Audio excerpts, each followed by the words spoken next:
Good morning students. आज मैं आपको 12वीं क्लास में बीए यानी कि वाणिज्य संचालन और व्यवस्था में आपको पाठ 9 वित्तीय बाजार में, अगले वीडियो में हम लोग डीमैट खाते के विषय में जाने थे। डीमैट खाते के बाद डिपॉजिटरी के विषय में जाना। फिर हमारे भारत में अभी वर्तमान में दो डिपॉजिटरी संस्थाएं हैं, उनके विषय में हम जानेंगे। पहला है नेशनल सिक्योरिटीज डिपॉजिटरी लिमिटेड। यह NSDL की कंपनी कानून के अनुसार स्थापित सार्वजनिक कंपनी है। यह कैसा सार्वजनिक कंपनी है? गवर्नमेंट की कंपनी है। इसका सेबी में पंजीकरण 1996 में हुआ था। इसका सेबी में पंजीकरण कब हुआ था? 1996 में हुआ था। NSDL की स्थापना नेशनल स्टॉक एक्सचेंज और विविध वित्तीय संस्थाओं के सहयोग से किया गया है। NSDL की स्थापना कंपनी अधिनियम के अनुसार सार्वजनिक कंपनी के रूप में होने से इसका संचालन संचालक मंडल यानी बोर्ड ऑफ डायरेक्टर्स के द्वारा किया जाता है। NSDL अपने कार्य अपने द्वारा नियुक्त डिपॉजिटरी पार्टिसिपेंट के द्वारा करवाती है। फीस की वसूली डिपॉजिटरी पार्टिसिपेंट से करती है, न कि विनियोगकर्ता ग्राहकों से। विनियोगकर्ता को फीस के रूप में NSDL को प्रत्यक्ष रूप से कोई खर्च नहीं चुकाना होता है। डिपॉजिटरी पार्टिसिपेंट ग्राहक विनियोगकर्ता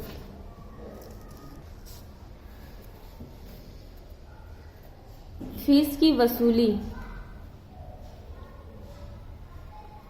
वसूली डिपॉजिटरी पार्टिसिपेंट से करती है, न कि विनियोगकर्ता ग्राहकों से। विनियोगकर्ता को फीस के रूप में NSDL को प्रत्यक्ष रूप से कोई खर्च नहीं चुकाना होता है। डिपॉजिटरी पार्टिसिपेंट ग्राहक विनियोगकर्ता से फीस के निमित्त रकम वसूल करता है। यह संस्था डीमटेरियलाइजेशन इलेक्ट्रॉनिक विधि से सौदे का भुगतान, अधिकार अंश और बोनस अंश ग्राहक के खाते में जमा करवाना, ग्राहक का खाता बंद करना आदि सेवा ऑनलाइन प्रदान करती है। दूसरा है central depository service India limited. Central depository service India limited CDL की स्थापना मुंबई अंश बाजार और बैंकों के सहयोग से 1999 में की गई थी।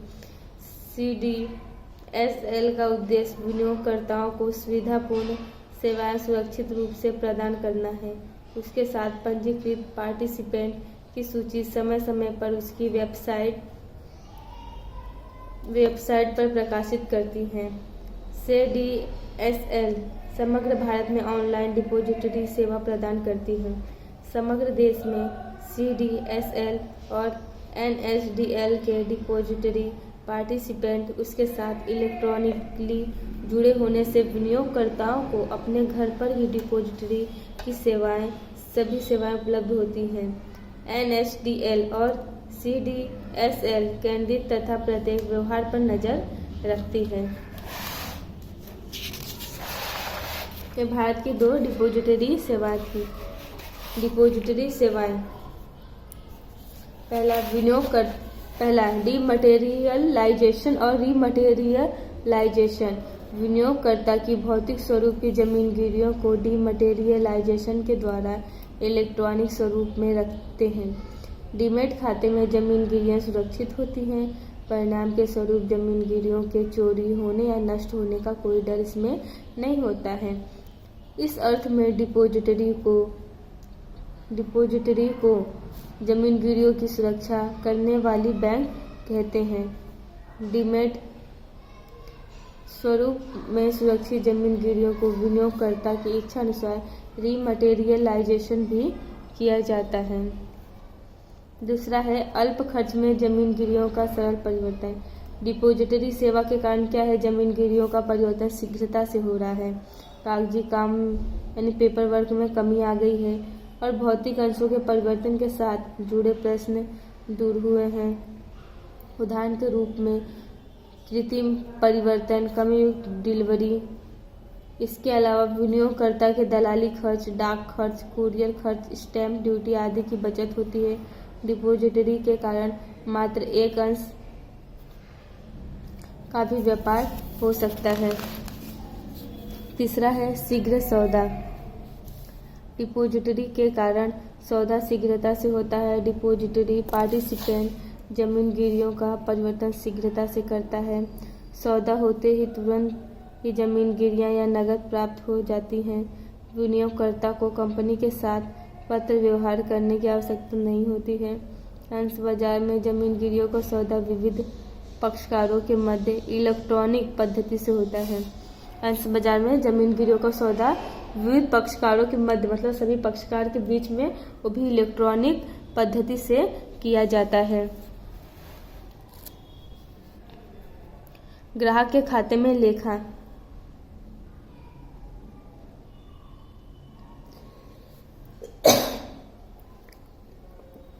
विनियोगकर्ता को कंपनी की ओर से मिलने योग्य बोनस, अधिकार अंश, इसके अलावा सार्वजनिक भरपाई के द्वारा प्राप्त अंश इलेक्ट्रॉनिक पद्धति से ग्राहक के खाते में जमा करती है।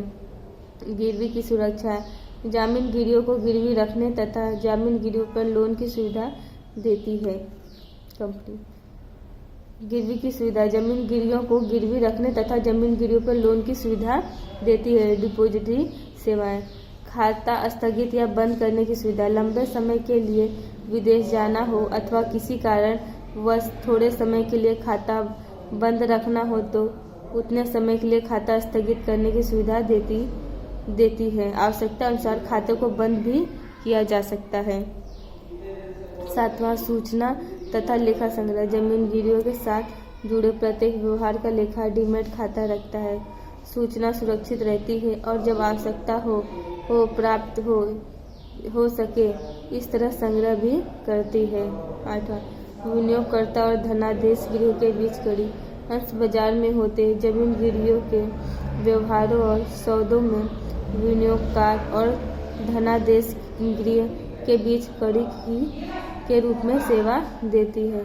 9वां है इंटरनेट के द्वारा सेवाएं। डिपोजिटरी अपने डिपोजिटरी पार्टिसिपेंट के द्वारा विनियोगकर्ता को इंटरनेट के द्वारा उचित मूल्य पर सेवा देता है। ग्राहक को उसके खाते की अंतिम जानकारी भी प्रदान करता है। ये सब डिपोजिटरी की सेवाएं हैं। पहला है डीमटेरियलाइजेशन, दूसरा है अल्प खर्च में जमीन गिरवियों का सरल परिवर्तन यानी कम खर्च में हम जमीन गिरवियों में सरलता से कैसे परिवर्तन करते हैं। तीसरा है शीघ्र सौदा। चौथा है मतलब इसमें शीघ्रता से सौदा हो जाता है। इसके बाद है ग्राहक के खाते में लेखा यानी कि ग्राहक के खाते में लिखित किया जाता है। फिर गिरवी की सुविधा भी होती है मतलब कोई भी चीज़ इसमें गिरवी रख सकते हैं, इसकी सुविधा होती है। फिर खाता स्थगित या बंद करने की सुविधा भी होती है। इसके बाद सूचना और लेखा का संग्रह भी इसमें किया जाता है। 8वां है विनियोगकर्ता और धनादेश के बीच की मध्य कड़ी भी बनी हुई रहती है। और 9वां है इंटरनेट की सेवाएं भी इसमें की जाती है। तो अगले वीडियो में हम इसके क्रय विक्रय की प्रक्रिया के विषय में जानेंगे।